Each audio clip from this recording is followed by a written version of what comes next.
Hello दोस्तों, स्वागत है आपका इंजीनियर पाठशाला में। और माफ़ी चाहूँगा कि बहुत दिन से वीडियो नहीं आ रही थी। तो आज हम पढ़ने वाले हैं एक न्यू चैप्टर जो कि है न्यूटन्स लॉ ऑफ मोशन। ठीक है, तो इससे पहले हमने 2 चैप्टर कंप्लीट कर लिए हैं जो हमारी ये सीरीज़ चल रही है क्रैश कोर्स। तो अब हमारा ये तीसरा चैप्टर है। एक minute. Newton's law of motion. ठीक है, तो चलिए बिना किसी देरी के स्टार्ट करते हैं। ठीक है,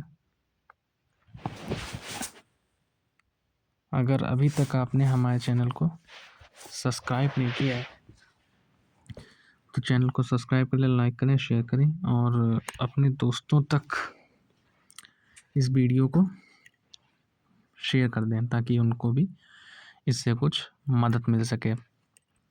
और रही बात पीडीएफ की, तो पीडीएफ आपको टेलीग्राम चैनल पर मिल जाएगी जिसका लिंक नीचे डिस्क्रिप्शन में दिया रहेगा। ठीक है, तो चलिए स्टार्ट करते हैं। तो न्यूटन ने अपनी तीनों गति के नियमों की एक विस्तृत व्याख्या प्रिंसिपिया नामक एक पुस्तक में कर रखी है। ठीक है, तो ये नाम याद रखना, प्रिंसिपिया। ठीक है, एक पुस्तक में की थी। न्यूटन का पहला नियम क्या था? जैसे हम कहते हैं लॉ ऑफ मोशन या लॉ ऑफ इनर्शिया।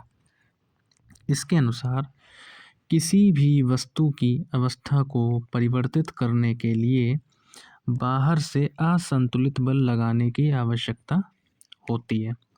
ठीक है, यहाँ पे इम्पोर्टेंट क्या है कि न्यूटन के पहले नियम से हम बल की परिभाषा प्राप्त कर सकते हैं। क्या प्राप्त होता है कि बल वह भौतिक राशि है जो किसी वस्तु की अवस्था को परिवर्तित करती है या करने की चेष्टा करती है।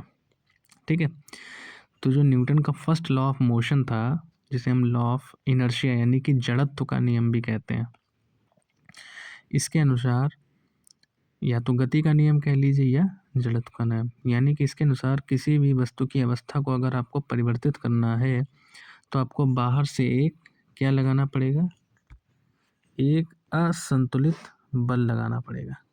ठीक है, तो न्यूटन के पहले नियम से बल की परिभाषा प्राप्त होती है। बल वह भौतिक राशि है जो किसी वस्तु की अवस्था को परिवर्तित करने या करने की चेष्टा करता है। ठीक है, फिर आता है जड़त्व, इनर्शिया जिसे हम बोलते हैं। यह किसी वस्तु का वह गुण है जिसके कारण वह वस्तु अपनी अवस्था को कायम रखने की चेष्टा करती है। ठीक है, अपनी अवस्था को क्या करती है, कायम रखने की चेष्टा करती है। यहाँ पे नोट में एक चीज़ दिया हुआ है कि किसी वस्तु का जड़त्व केवल उसके द्रव्यमान पर निर्भर करता है। ये यहाँ पे एक इम्पॉर्टेंट है कि कोई भी वस्तु का जो भी जड़त्व है उसके केवल द्रव्यमान पर यानी कि केवल मास पर निर्भर करता है। ठीक है, न्यूटन के पहले गति के नियम के जो हम देखने जा रहे हैं एग्जाम्पल्स। सबसे पहला नियम है बस के अचानक रुकने पर यात्री का आगे की ओर गिरना। यहाँ पे डायग्राम में आप देख पा रहे होंगे, या आप कभी बस पे बैठे होंगे तो बस अगर अचानक रुकती है, गाड़ी अचानक रुकती है, कार में बैठे हैं, अचानक एकदम आप ब्रेक लगाएं तो क्या होता है कि आप आगे की तरफ झुक जाते हैं या गिरने लगते हैं। तो क्या होता है कि आप जब बस पे बैठे थे तो आप तो जड़त्व के यानी कि आप तो विरामावस्था में थे, परंतु बस चल रही थी। लेकिन बस जैसे ही रुकी तो आप पर बाहर से एक बल लगा। जैसे ही वो बल लगा तो आप क्या किए, आपकी अवस्था में परिवर्तन और आ गया, और यही कहता है जड़त्व का नियम। दूसरा एग्जाम्पल क्या है? दूसरा एग्जाम्पल है दरी को छड़ी से पीटने पर धूल कण अलग हो जाना। तीसरा, पेड़ की टहनी को तेज से हिलाने पर फूल पत्तियों का नीचे टूटना। चौथा क्या है, गोली चलाने पर कांच में सुराख होना और पत्थर से कांच का चकनाचूर हो जाना। देखिए कांच क्या है, एक विरामावस्था में है। जो गोली होती है उसका वेग बहुत ही तेज होता है, 1 सेकंड से भी कम समय लगता है वो कांच से आर पार हो जाती है। तो जहाँ से वो आर पार होती है केवल वहाँ पे एक छेद होता है, लेकिन जो पत्थर होता है वो पूरे कांच पर, उसका मतलब क्या होता है कि मान के चलिए पत्थर का जो पूरे कांच पर जो एक टक्कर होती है उसमें टाइम ज़्यादा लग जाता है, इसी कारण कांच जो होता है पूरा चकना चूर हो जाता है। ठीक है, अब पढ़ते हैं हम संवेग। ठीक है, अरे संवेग क्या है, तो किसी वस्तु के वेग v तथा द्रव्यमान m के गुणनफल को संवेग कहते हैं। यानी कि यहाँ पे दिया हुआ है p is equal to m v, यानी कि द्रव्यमान गुणे वेग बराबर संवेग। यानी कि संवेग को इंग्लिश में क्या कहते हैं, मोमेंटम। अर्थात किसी वस्तु की गति की मात्रा को उस वस्तु का संवेग कहते हैं। संवेग एक सदिश राशि है जिसकी दिशा वस्तु के वेग की दिशा है। इसका SI मात्रक क्या है, किलोग्राम इंटू मीटर प्रति सेकेंड, या हम लिख सकते हैं kilogram into metre into second inverse. ठीक है, संवेग में परिवर्तन अगर आपको निकालना है तो अंतिम संवेग माइनस प्रारंभिक संवेग। ठीक है, अब आते हैं गति का दूसरा नियम, सेकंड लॉ ऑफ मोशन। किसी वस्तु पर लगने वाला बल की जो मात्रा होती है उस वस्तु के संवेग में परिवर्तन की दर के समानुपाती होती है। यानी कि किसी वस्तु पर अगर F बल लग रहा है, ठीक है, मान लो यहाँ पे देखो अब इसका डेरिवेशन दिया हुआ है, एक सिंपल सा छोटा सा डेरिवेशन है। मान लो किसी वस्तु पर F बल लग रहा है, ठीक है, और कोई m द्रव्यमान की, यहाँ देखिए अब चित्र में वस्तु है जिस पर पहले u वेग लग रहा था, फिर वो कुछ आगे बढ़ी तो उसका वेग v हो गया, और ये m द्रव्यमान की वस्तु। तो ये जो यहाँ से u से v हुआ है तो इसमें कुछ समय लगा होगा जिसे हमने t मान लिया। तो f बराबर क्या होता है, f समानुपाती संवेग, यहाँ पे क्या दिया, संवेग में परिवर्तन। संवेग में परिवर्तन अभी हमने पढ़ा था, अंतिम संवेग माइनस प्रारंभिक संवेग। तो हम क्या करेंगे, m v minus m u बटे टी, फिर क्या होता है m कॉमन ले लिया तो v minus u upon t. ये v minus v upon t कहता है त्वरण का फॉर्मूला होता है, a बराबर v minus u upon T. मैंने आपको पिछले चैप्टर में बताया था, गति के चैप्टर में, जब गति का हमने चैप्टर पढ़ा था तो उसमें ये फार्मूला आपको बताया हुआ है। ठीक है, तो इसकी जगह पे हमने क्या ले लिया, ए ले लिया। तो अब क्या हो गया, एफ बराबर एफ समानुपाती एम इंटू ए। तो समानुपाती के स्थान पर हम क्या रख देंगे, के रख लेंगे जो कि एक नियतांक है। तो अब क्या हो जाएगा, एफ बराबर के इज इक्वल टू एफ बराबर के इंटू एम इंटू ए। प्रैक्टिकली के इज इक्वल टू अगर 1 रख देंगे तो एफ बराबर हमारे पास आ जाएगा फार्मूला एम इंटू ए, यानी कि force is equal to mass into acceleration, यानी कि द्रव्यमान इंटू त्वरण। ठीक है, तो यहाँ से हमें क्या पता चलता है कि जो न्यूटन का दूसरा नियम है, ठीक है, उससे हम बल का परिमाण यानी कि सूत्र प्राप्त कर सकते हैं। ठीक, अब आ जाते हैं बल। बल क्या है, फोर्स और इसके प्रयोग। सबसे पहले बल एक सदिश राशि है जिसका SI मात्रक है किलोग्राम इंटू मीटर प्रति सेकेंड स्क्वायर या न्यूटन। ठीक है, जिसे हम कैपिटल N से लिखते हैं, कभी भी स्मॉल n मत लिखना। तो ये इसकी यूनिट याद कर लेना, किलोग्राम इंटू मीटर प्रति सेकेंड स्क्वायर। संवेग की क्या थी, संवेग की थी किलोग्राम इंटू मीटर प्रति सेकेंड, इसकी क्या है किलोग्राम इंटू मीटर प्रति सेकंड स्क्वायर। प्रयोग देख लेते हैं, 4 प्रयोग हैं यहाँ पे। यूजेस कहाँ कहाँ? एक क्रिकेट खिलाड़ी बॉल लपकते समय आपने देखा होगा कि हाथ पीछे की तरफ खींचते हैं। इससे क्या हो जाता है कि गेंद का जो वेग होता है वो शून्य होने के लिए समय बढ़ जाने से चोट कम लगती है। मतलब जैसे कि जब हाथ पीछे की ओर खींचता है, जैसे यहाँ पे ये हाथ है, ये गेंद है और ये हाथ है, जब ये हाथ पीछे की तरफ खींचेगा तो क्या होगा कि गेंद का जब तक हाथ से टकराएगा तब तक उसका वेग कुछ कम हो जाएगा, जिससे चोट नहीं लगेगी। तो ये एक प्रयोग हो गया। दूसरा प्रयोग क्या होता है? ऊंची छलांग के लिए कुशन विस्तर अथवा भुरभुरी मिट्टी या बालू का प्रयोग करता है। तीसरा, वाहनों में शॉकर स्प्रिंग के प्रयोग से झटका या बल का प्रभाव कम हो जाता है। चौथा, कराटे के खिलाड़ी द्वारा एक ही प्रहार से कई ईंटों को एक साथ तोड़ देना। मतलब जब कराटे वाला खिलाड़ी अपना हाथ ईंटों पर मारता है तो जो चोट का समय होता है वो बहुत ही कम समय होता है, 1 सेकंड से भी कम। उससे क्या होता है, जब एकदम तड़ाक से लगता है और फिर हटा लेता है तो उससे क्या होता है, जो बल होता है वो बहुत अधिक लग जाता है, जिससे क्या होता है, जो कई ईंटें होती हैं वो एक साथ तोड़ देता है। फिर आता है भार क्या है? वेट। यह बल्कि ये भी एक बली है जो पृथ्वी पर किसी वस्तु को अपने केंद्र की ओर आकर्षित करती है। मतलब ये वह बल होता है, भार किसी वस्तु का वह बल है जिससे पृथ्वी किसी वस्तु को अपने केंद्र की ओर आकर्षित करती है। इसका फार्मूला है W बराबर m इंटू जी, यानी कि मास इंटू गुरुत्वीय त्वरण। जहाँ जी क्या है? जी उस स्थान पर गुरुत्वीय त्वरण का मान है। भार एक सदिश राशि है जिसका SI मात्रक क्या है? न्यूटन। अब आ जाते हैं द्रव्यमान और भार में आखिर अंतर क्या क्या है। Difference between mass and weight. सबसे पहले द्रव्यमान फिर भार। नंबर 1, द्रव्यमान क्या है? ये वस्तु की अवस्था कायम रखने का गुण है। यानी कि जो द्रव्यमान होता है वो वस्तु की अवस्था को कायम रखता है। बल क्या है? ये वह बल है जिससे पृथ्वी किसी वस्तु को अपनी ओर आकर्षित करती है। दूसरा, द्रव्यमान एक अदिश राशि है और भार एक सदिश राशि है। द्रव्यमान का SI मात्रक क्या है? kg। भार का SI मात्रक न्यूटन। चौथा, पूरे ब्रह्मांड में इसका मान कभी नहीं और कहीं नहीं बदलता है। ठीक है, जबकि जो भार है उसका मान जी पर निर्भर करता है। कैसे? क्योंकि W बराबर क्या है? m इंटू जी। अगर m तो द्रव्यमान तो कहीं नहीं बदलता, तो m तो कांस्टेंट है, तो भार का सीधे किस पे हो गया?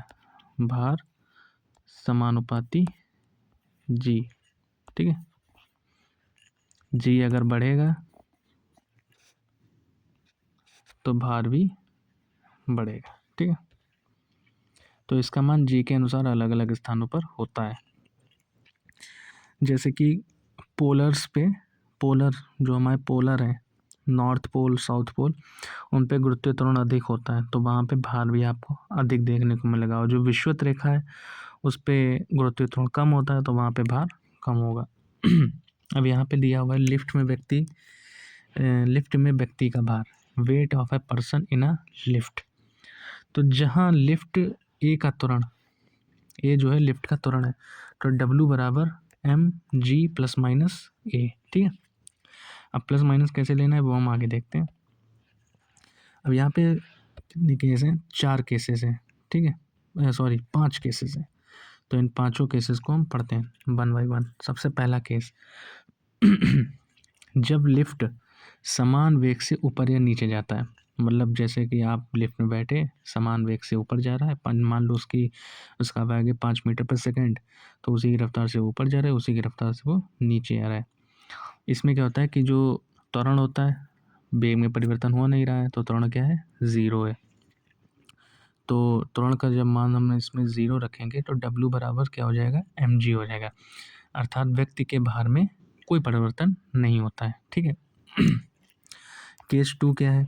जब लिफ्ट कुछ त्वरण से ऊपर जाता है, मतलब जैसे जैसे लिफ्ट ऊपर जा रहा है वैसे वैसे त्वरण बढ़ता चला जा रहा है, 5 6 7 8, तो इसमें क्या होता है? प्लस ए लगेगा।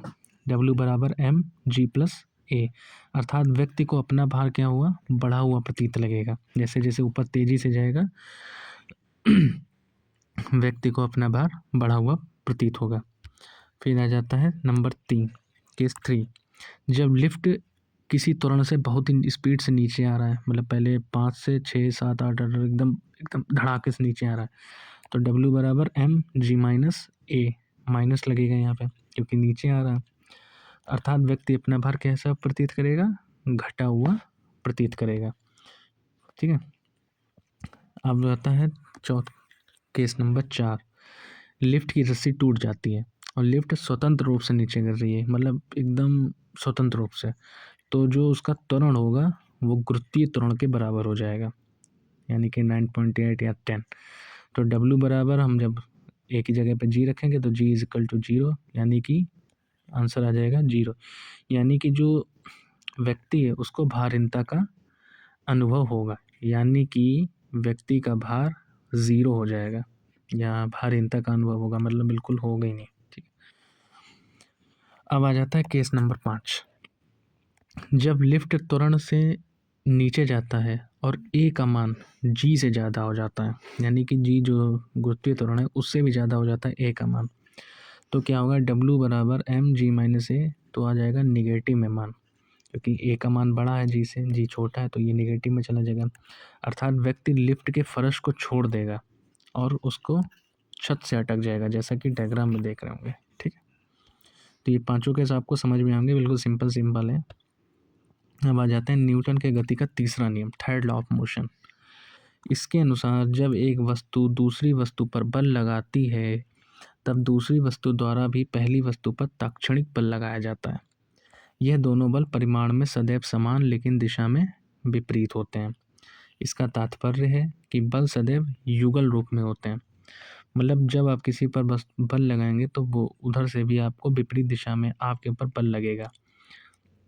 यही न्यूटन का तीसरा नियम है। इसका मतलब है कि जो बल होता है, फोर्स होता है, वो सदैव जोड़े में होता है, यानी कि बल कभी भी सिंगल नहीं होगा।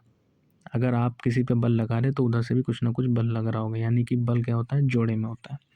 इसे क्या कहते हैं, क्रिया प्रतिक्रिया का नियम भी कहते हैं। न्यूटन के तीसरे नियम से हम बल की प्रकृति यानी कि नेचर ऑफ फोर्स ज्ञात कर सकते हैं। नेचर ऑफ फोर्स क्या है कि बल हमेशा जोड़े में होता है। ठीक है। अब हम पढ़ते हैं यहाँ पे एग्जाम्पल क्या क्या है इसके। एग्जाम्पल है नंबर 1, बंदूक से गोली मारने पर पीछे धक्का लगता है। दूसरा, रॉकेट का प्रक्षेपण। ये देखो रॉकेट ऊपर जा रहा है, ये हो रहा है, एंड देखो रॉकेट जब ऊपर जाता है तो नीचे आग छोड़ता है, ये होता है एक्शन। इसकी वजह से क्या होता है, रॉकेट ऊपर चला जाता है, तो ये क्या है, रिएक्शन। अब आ जाते हैं रेखीय संवेग संरक्षण के सिद्धांत, principle of conservation of linear momentum. यानी कि न्यूटन के जो द्वितीय नियम को हम मूल नियम यानी कि फंडामेंटल लॉ माना जाता है, क्योंकि पहला एवं तीसरा नियम जो है वो दूसरे नियम से प्राप्त किया जा सकता है। तो रेखीय संवेग संरक्षण के सिद्धांत के अनुसार यदि किसी निकाय पर कोई बाहरी असंतुलित बल कार्य नहीं करता है तो इस निकाय का कुल रेखीय संवेग संरक्षित रहता है, यानी कि mv बराबर कांस्टेंट, यानी कि m1v1 is equal to m2v2। ठीक। अब क्या है नेक्स्ट हेडिंग है घर्षण। घर्षण क्या है, यह किसी सतह का वह गुण है जिसके कारण सतह स्वयं पर गतिमान किसी वस्तु के गति का विरोध करती है। पहला पॉइंट है, ये जिस बल से वस्तु के गति का विरोध करती है उस बल को क्या कहते हैं, घर्षण बल कहते हैं। घर्षण बल क्या होता है, सदैव हमेशा विपरीत दिशा में होता है। ठीक है। यहाँ पे नोट में लिखा हुआ है कि यह एक असंरक्षी यानी कि नॉन कंजर्वेटिव प्रकार का बल है। अब ये क्या होता है, ऐसा बल जो क्या होता है मार्ग पर निर्भर नहीं करता, उसे क्या कहते हैं, असंरक्षी बल। और जो मार्ग पर निर्भर करता है उसे कहते हैं संरक्षी बल। ठीक है। अब जैसे कि मान लो ये कोई मेंज है और इस पर ये कोई बॉक्स रखा है, अब ये इधर की ओर गति कर रहा है तो फ्रिक्शन फोर्स किधर लगेगा, घर्षण बल इधर की लगेगा विपरीत में। ठीक है। इसका एक अब इसमें देखो टाइप है सीमांत घर्षण बल। घर्षण बल वह एक स्व समायोजित यानी कि सेल्फ एडजस्टिंग होने वाला बल है, लेकिन इसकी एक अधिकतम सीमा होती है। ठीक है, मतलब जो घर्षण बल होता है स्व समायोजित है, खुद मतलब एडजस्ट हो जाता है, लेकिन इसकी भी एक अधिकतम सीमा होती है, जिसे हम क्या कहते हैं, सीमांत या चरम घर्षण बल कहते हैं। इसका फार्मूला है एफ लिमिट बराबर म्यू एम जी, जहाँ म्यू क्या है, सतह का घर्षण गुणांक। ठीक है, एम द्रव्यमान, जी गुरुत्वीय त्वरण। यहाँ पे नोट में लिखा हुआ है कि सीमांत घर्षण बल जो है वह वस्तु और सतह के संपर्क क्षेत्रफल पर निर्भर नहीं करता। यानी कि मान लो ये कोई मेज है और यहाँ पे कोई वस्तु रखी हुई है, तो ये जो संपर्क क्षेत्र है ये वाला, इस पे निर्भर नहीं करेगा। ये कब निर्भर करेगा, जब एक बार गति में आने के बाद घर्षण बल वस्तु की सतह के संपर्क क्षेत्र पर निर्भर करता है। अब जैसे अभी ये वस्तु रखी हुई है तो अभी तो घर्षण बल नहीं लग रहा है, जब ये आगे बढ़ेगा तब घर्षण बल एक्टिव हो जाएगा। ठीक है, तो अब पढ़ते हैं टाइप ऑफ फ्रिक्शन, घर्षण के प्रकार। नंबर 1 होता है स्थितिज घर्षण बल। ये घर्षण बल वस्तु पर विरामावस्था में कार्य करता है। इसके अधिकतम मान को सीमांत घर्षण बल कहते हैं। दूसरा काइनेटिक फ्रिक्शन यानी कि गतिज घर्षण बल। ये घर्षण बल वस्तु पर गतिशील अवस्था में कार्य करता है। ये कितने प्रकार के होते हैं, ये 2 प्रकार के होते हैं। जब वस्तु गति कर रही होती है तब 2 प्रकार के घर्षण बल लगते हैं। नंबर 1 सर्पी और नंबर 2 लोटनिक। सर्पी यानी कि स्लाइडिंग फ्रिक्शन, ये घर्षण बल सतह पर सरकने वाली वस्तु पर लगता है। और जबकि जो लोटनिक यानी कि रोलिंग फ्रिक्शन क्या होता है, ये घर्षण बल सतह पर लुढ़कने वाली वस्तु पर लगता है। ठीक है, समझ गए, सर्पी सरकने वाली पर, लोटनिक लुढ़कने वाली पर। अब यहाँ पे महत्वपूर्ण कुछ इंपॉर्टेंट नोट्स हैं। सबसे अगर घर्षण बलों में देखो तो सबसे जो मजबूत घर्षण बल है, ठीक है, वो है आपका स्थितिज, उससे कम सर्पी और सबसे कम लोटनिक। ठीक है, एक होता है बॉल बियरिंग। बॉल बियरिंग का कार्य क्या होता है कि जो सर्पी घर्षण को लोटनिक घर्षण में बदलता है, जिससे घर्षण कम लगता है। घर्षण को कम करने के लिए तेल, ग्रीस, ग्रेफाइट आदि का हम प्रयोग करते हैं, जिन्हें हम क्या कहते हैं, लुब्रिकेंट्स कहते हैं। घर्षण एक आवश्यक अभिशाप भी है। अगर घर्षण नहीं होगा तो गाड़ी फिसल जाएंगी, लेकिन घर्षण की वजह से गाड़ी के टायर भी घिस जाते हैं। तो घर्षण है आवश्यक भी है बट अभिशाप भी है। ठीक है, साइकिल पर घर्षण बल। सिचुएशन, जब आप पैडलिंग करते हैं तो जो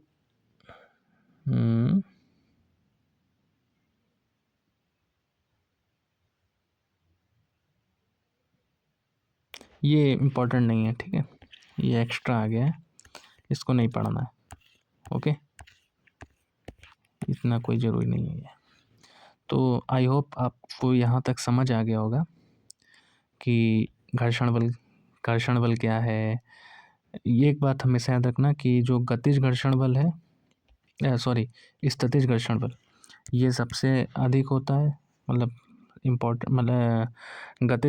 स्थितिज घर्षण बल सबसे अधिक होता है, फिर उसके बाद सर्पी, फिर उसके बाद लोटनिक। ठीक है, घर्षण के प्रकार हो गए, ये भी आपको समझ में आ गया होगा।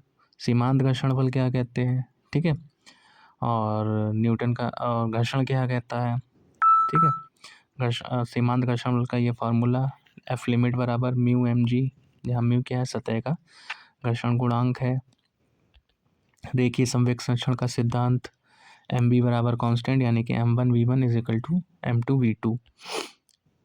और न्यूटन का तीसरा नियम, क्रिया प्रतिक्रिया का नियम, लिफ्ट के स्थितियाँ, और आपका ये द्रव्यमान और भार में अंतर। भार क्या है, W बराबर mg। ठीक है, force F is equal to ma। ये केवल आपको समझाने के लिए था, ये आपके एग्ज़ाम में नहीं आएगा। ठीक है, तो आप केवल फार्मूला याद कर लें, और ये बहुत ही इंपॉर्टेंट फार्मूला है, A is equal to V minus U upon T। T, ठीक है, इसको बस एकदम रट लो। और संवेग P बराबर mb, ठीक है। तो ये था आपका Newton's law of motion chapter, इतना ही है इसमें और कुछ नहीं है। आपको क्या करना है, सारे लॉज पढ़ लीजिए, इनके एग्जांपल्स से ही क्वेश्चन बनते हैं। और इसमें 2-3 फार्मूले हैं। एक है आपका घर्षण बराबर सीमांत घर्षण बराबर F बराबर म्यू mg, ठीक है, एक वो फार्मूला। दूसरा फार्मूला आपका होगा F बराबर ma, तीसरा आपका होगा P बराबर mb। ये 2-3 फार्मूले हैं, ये आपको अच्छे से याद कर लेने हैं। और इसके बाद और बाकी जो लिफ्ट के केसेस हैं वो आपको अच्छे से पढ़ लेने हैं। मैंने आपको अच्छे से पढ़ा दिए, बस आपको इनको याद कर लेना है, ठीक है। तो छोटा सा चैप्टर था, आई होप आपको समझ में आया होगा। और अगर आपको अच्छा लगा, समझ में आया, तो लाइक करें, शेयर करें और सब्सक्राइब करना ना भूलें। जल्दी से इस चैनल को सब्सक्राइब करें ताकि हमको और मोटिवेशन मिले और ऐसे ही वीडियो लाते रहेंगे, ठीक है। तो चलिए मिलते हैं अगले नेक्स्ट वीडियो में, तब तक के लिए धन्यवाद। जय हिंद, जय भारत।